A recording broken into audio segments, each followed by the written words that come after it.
Welcome students. This is our class for measuring instruments. We will go up to detail what type of the measuring instruments are and how these measuring instruments are used to take measurement of different types of measurements in physics. These instruments are Some of these instruments are uh, vernier caliper, micrometer screw gauge, ruler, measuring cylinder, stopwatch. You see, it's a ruler, it's measuring cylinder, it's stopwatch. Roller is used to take the measurement for the length, and to measure the volume, you are using measuring cylinder. Stopwatch is used to calculate the measured time. And these were some of the examples, were type of the few examples where these instruments will be used to take some measurement. Number one, meter rod, then it will be vernier caliper, then a screw gauge, physical balance, stopwatch, and measuring cylinder. And we will divide this lecture in two classes. We will, because it will become more lengthy, so I will make it more easier and short, and we will divide in two sessions. First of all, starting from meter rod, what's the definition of meter rod? The instrument which is used in the laboratory to measure the length or distance between 2 points. An instrument which is used to measure the distance between the 2 points, that is meter rod. Explanation: it is 1 meter long, which is equal to 100 centimeter. Each centimeter is divided into 10 small divisions called millimeter. Least count of the meter rod is 1 millimeter. If any one of you ask you what will be the least count, then this is the least measurement which you can take by using this meter rod. And the least, the minimum type of the measurement you take with the help of an instrument, that is the least count of that instrument basically. Now, you count in centimeter, you look 3 to 4, this is centimeter, and inside centimeter, if you see, it is divided in, if it is calibrated in centimeter, if it is a meter, then you will see how many centimeters are there, and if it is centimeter, then you will see how many millimeters are there and how many millimeter or inches are there on the scale. So again, look at the figure and you will understand how it is calibrated and how will you read. How will you now? What are the precautions to take the measurement? One is parallax error. It is due to incorrect position of eye. Most of the time, this error happens in the lab when you are performing some experiment or you are taking some measurement. There is a standard procedure to take the measurement. You have to keep in your instrument in front of your eye, and the angle between you and the instrument surface must be 90 degree. So the distance must be minimum, that is 4.8 centimeter from the center, and sideways it shouldn't exceed than 4.71. You have to keep instrument just in front of your eye and at the same level so that it becomes correctly calculated, or your eye is at the proper or the correct angle. The eye must always be placed vertically above the mark being used. If you will see from the sideways, it will becomes difficult to find out the exact point or the exact mark of the uh, ruler.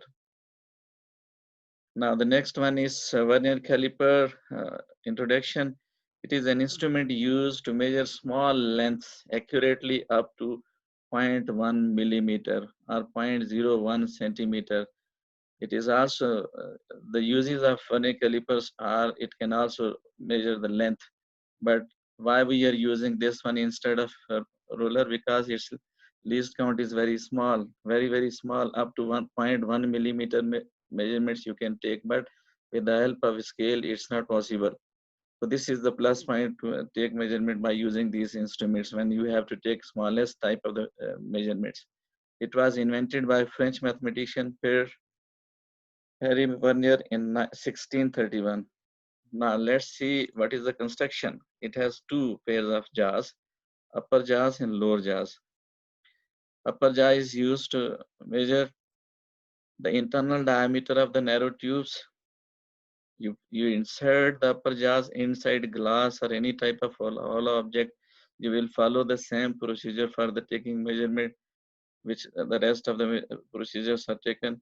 So you will be able to take internal diameter of hollow object. Lower jaw is used to find the external diameter and length of different objects you will place. Suppose you are holding a ball pen, put this ball pen inside lower jaws, you will be able to find out the external diameter or external diameter of any type of solid object. Now it has a stem which is used to measure the depth of hollow. This is a pointed side. If you see the figure, this is basically stem. It is used to find the depth of any hollow object where you can't move by using meter rod. You can't use measuring tape inside a hollow or a narrow object. You will insert this inside and then you will take measurements by following the same procedure which are used to take measurement.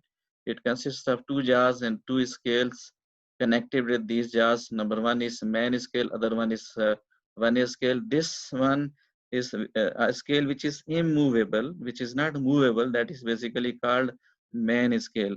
And the other one which is movable, which is sliding over the first one, that is called vernier scale. And these are called upper jaws and these are called lower jaws. Upper jaws are used to calculate internal diameter, while lower jaws are used to calculate external diameter. So we will learn how the measurements are taken with the help of vernier caliper. The longer line on the main scale reading, ms means main scale reading represents centimeter and smaller line in millimeter. Pitch, the separation between two smaller lines on main scale reading is called pitch. If you go back, look, this is, if this is the main scale and the gap between 0 and 1 means 0 and 1, this is the main gap between the two scales on the main scale.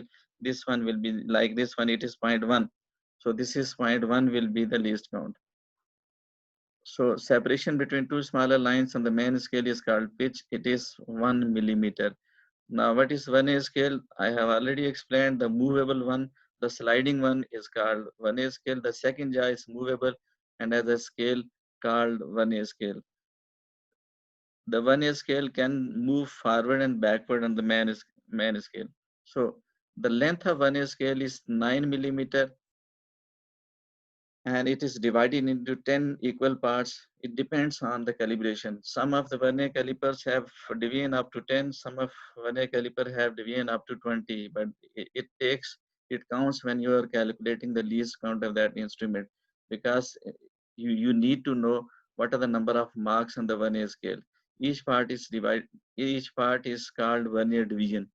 Separation between two vernier divisions is 0.9 millimeter. This is the separation between the two. Least count, how will you, this is the most important point in case of vernier caliper or any type of the measuring instrument, either it is stopwatch, it is screw gauge, it is vernier caliper. You need to calculate least count. The smallest digit on main scale division by total number of division on vernier scale is called least count. Look, their smallest division on main scale is same, that is 0.1. So 0.1 millimeter. So if you are looking at the vernier scale division of the vernier caliper, there are two possibilities. One is it might have 10 division, 10 mark, or otherwise it might have 20. Whatsoever the number of divisions are, you have to place in the formula the number of divisions on vernier scale. If these are 10, you will place 10. And what is the smallest division on main scale? Uh, Whatsoever the smallest division is, you have to place the smallest division after looking at the instrument. So least count is represented by LC. Before performing any type of measurement, first of all, everyone has to take the least count of that instrument. So this is the technique. 1 millimeter. This is the one smallest division on main scale. This is the one smallest division on main scale divided by the total number of division on vernier scale. In this case, which instrument we are using, that is 10. The least count will be 0.01. But in case if the number of divisions are 20, then you will place it here 20 and you will get 0.00, 0.05 or so. You will get the least count, corresponding least count, depending on number of division on vernier scale. Simple is that. Now, what will be the working to measure the diameter of a cylinder? we will follow following steps. Number one, first note the least count of the vernier caliper. First of all, before taking any type of measurement, you have to take the least count. Then close the jaws of the vernier caliper to check the zero error. When you will close the jaws of the vernier caliper, upper jars and the low jars, they touch together, and there will be zero of vernier scale will be in front of zero of the vernier scale. Then you will say that there is no least count. We will see there will be no zero error, and we will see in the figure. Fix the solid standard in between the jars of the vernier caliper and tight the screw, and this will show the measurement. Now note the reading on the main scale. Find out the coinciding division of vernier with the main scale, multiply the coinciding division with the least count, and this will card vernier scale reading. Now, third one is add the main scale reading with vernier scale reading. This is the required diameter of the cylinder. So these are the main simple few steps. First of all, you will find the coinciding division on with the main and vernier scale. That will be the main scale reading, and then you will find the exact coinciding of the vernier scale division with the main scale. Then you will write the vernier scale reading, and then you will add these two. Zero error. If the jaws of vernier caliper are closed and the zero of the main scale does not coincide with the zero of the vernier scale, then there is an error in the vernier caliper which is known to be zero error. And this will, in case of errors, this error is counted in systematic error. So look at this one is the main scale of main scale reading, and this one is zero of the main scale, and this one is vernier scale zero. These two are coinciding to each other. When you have closed the vernier caliper, main upper jaws and lower jaws are closer to each other. There is no gap. Now the zero of this vernier scale reading will be in front of zero of the main scale. Then there will be no zero error. But if you look at the zero of the vernier scale is to the right side of the zero of the main scale, then it will be counting more. So that's why it is called positive zero error. But if the zero of the vernier scale is to the left side of the zero of the main scale, it will count less. So that's why it is called negative zero error. And I'll in one of the class I will bring a vernier caliper. I will let you know how the calculation, how the measurements are taken with the help of vernier caliper. Now, there are two types of zero errors. Number one is positive zero error. Number two, negative zero error. Positive zero error, when the zero of vernier scale is on the right side of the zero of the main scale, then it is called positive zero error. This is the time where you will be taking more measurement than the actual, or the more length than the actual length of any object placed inside jars, or the more diameter of any object which is placed inside the jars. Zero error, zero correction. The positive zero error is corrected by subtracting it from the observed one. You will take the reading by following the same procedure. You will get some amount of the reading, then you will subtract at the end. But if it is negative zero error, then zero of the vernier scale is to the left side of the main scale, and at that time you will calculate the zero error, and you will add the zero error value at the end, because actually when the zero of the vernier scale is to the left side of the main scale, it will be reading less. With this, we will end this class. I hope people have understood how the measurements will be taken with the help of vernier caliper, and you will note down. You have to note down the main points to take the measurements by using vernier caliper. With this, thank you very much.